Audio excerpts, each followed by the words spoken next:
Isang patay kag isang nasamaran sa nagluntad nga sunog sa barangay Sara, Iloilo kagabi. Ang ginbawian sang kabuhi amo si Marina Sanico, 80 anyos, nga na-trap sa balay kung saan gin-report nga nag-umpisa mismo ang sunog. Sa inisyal nga impormasyon, bedridden ang mga Tigulang.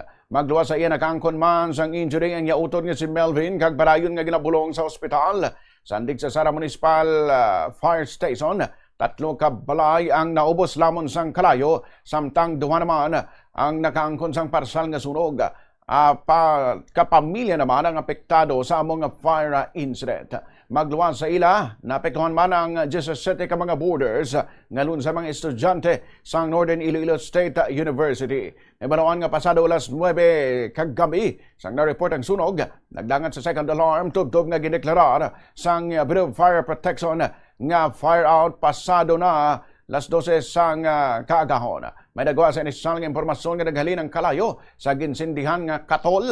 Apang ginahulat pang opisyal nga resulta sa investigasyon sang fire station kag ang balor sang halit nga ginbilin sang among nga sunog.